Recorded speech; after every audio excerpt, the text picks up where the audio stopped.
So you got, say, a 6 or 7 or 8-year-old child who's not potty trained, and at 2 or 3 or 4 o'clock in the morning they fill their diaper. Well, you assume that's pretty uncomfortable, so they take it off.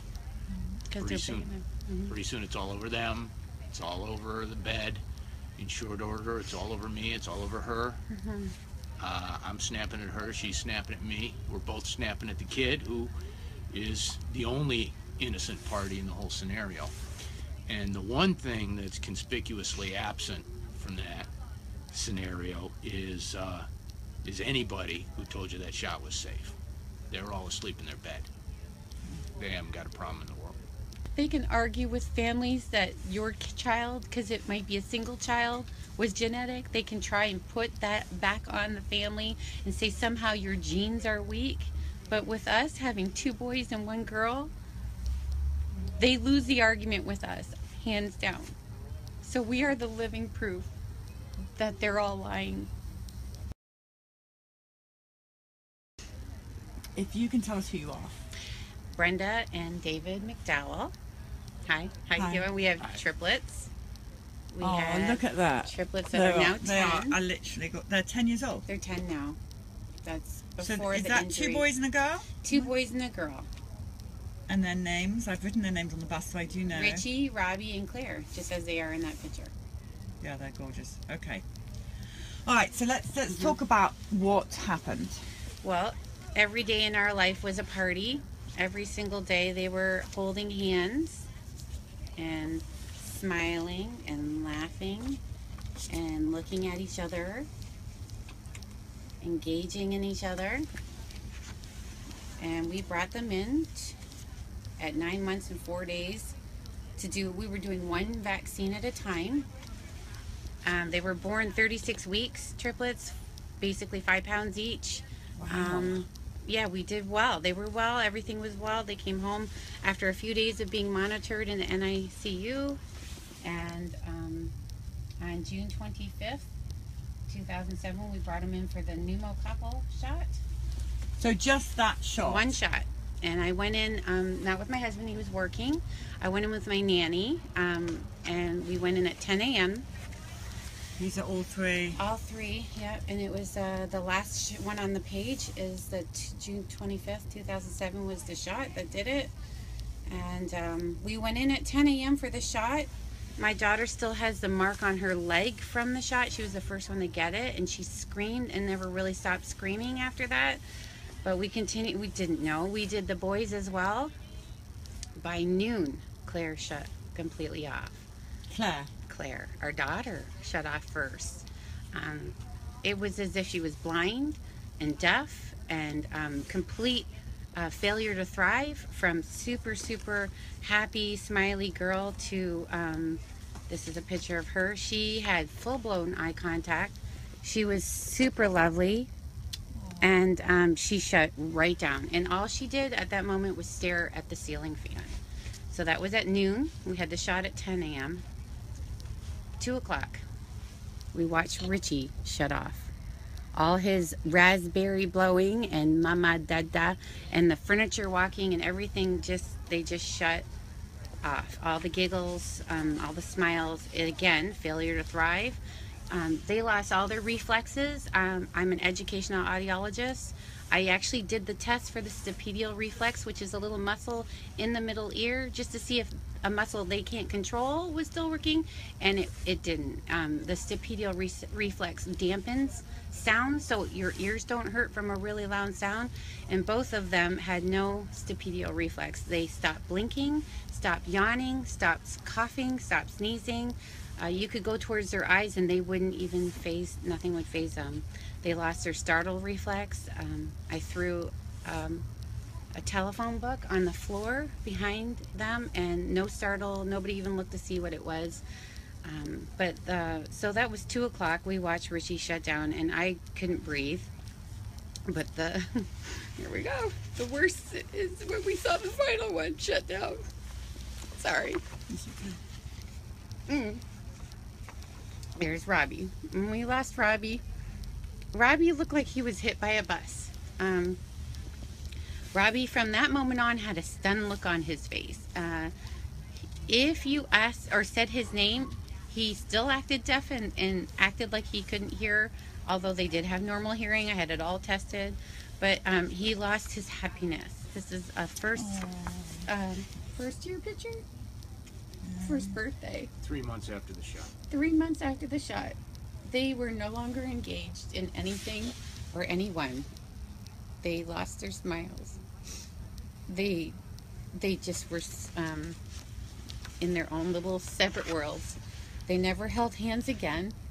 They never looked at each other again.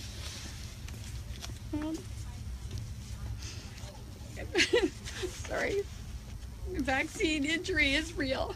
We were told it was genetic. And then we were told by geneticists that there's no possible way 3 children were shut off on the same day. That was absolutely statistically impossible, especially being 2 boys and 1 girl. So we were also told we could not sue anyone. We were told we signed for that shot. No doctors could be sued. No vaccine manufacturers could be sued. We found out when they were 5.5 that there was a vaccine injury court. When I think we're all getting smartphones around then. That's when I had it at my pocket and started Googling everything. And they then told us that we were too late. They only had 3 years to apply. So we have spent hundreds of thousands of dollars trying to recover them. The only person that we got back is Robbie, the one that was last to shut off. We're making progress on all 3. We are making progress. So we had severe autism spectrum disorder for all 3 kids entering kindergarten. That's how long that severe, even with all the therapies, interventions, you name it, we did it. We decided to go with the sunrise therapy, which was to try and find happiness in our day. And we have happy little people.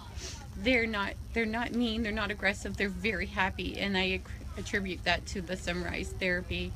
But we still have a long ways to go. Richie can only say single, maybe 2 words together. He's in a lot of pain. He grinds his teeth.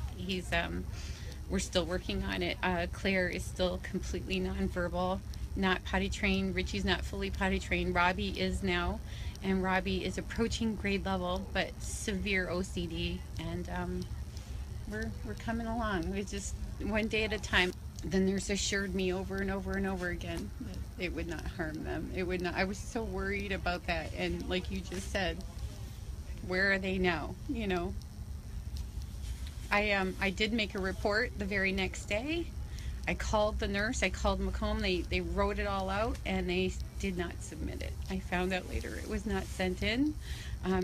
We found out 7 years after we got the vaccine that it was contaminated, and it was pulled from the market a week to 2 weeks after we got the shot. So it was recalled for sterilization issues, and we found out they wouldn't tell us what was wrong with the shot. We found out from a friend who was a doctor, looked up the lot number of the actual shot, and found out that it had killed a 2-year-old, and they didn't want the public to know. So that was the actual shot and lot number that we got, and so I guess we're lucky that we didn't lose them. We could have lost all 3 on the same day completely, but they lie. The first doctor we saw told us to invest in a group home. I mean, seriously. And the group of doctors we were with when this all happened gave us a breakup letter and said, go ahead. What happened is we woke up one morning and we had 3 happy, healthy 9-month-old children. By that evening, we took them for a vaccination. By that evening, they were autistic. What we said to our pediatrician is, we're not going to do anything.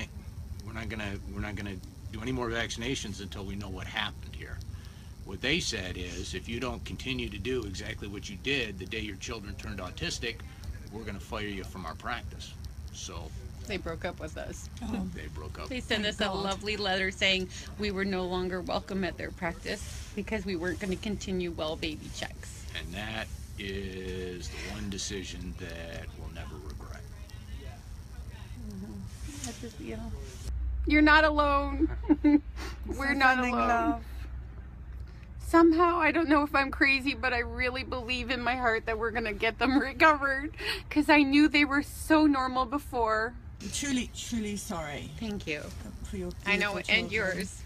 Thank you for leading the way. Josh's son as well. Thank you. Patrick's children, you know, it's everywhere. Everywhere. Everywhere I go, I always bring up the conversation. Everywhere I go, I bring up the conversation, and I ask people, and they can always name me a friend, a cousin, a relative of theirs. Everyone knows a child with autism now. So when will we stop this? So I wrote the names on the bus. Should we go out and quickly show everybody where the names are? Sure. It's right by the center of the red X. Right. There we go, people. Look. Richie, Robbie, and Claire. We want to live it down. We already sang. Oh, you did? Yeah. Awesome. Okay. Thank you. Thank you.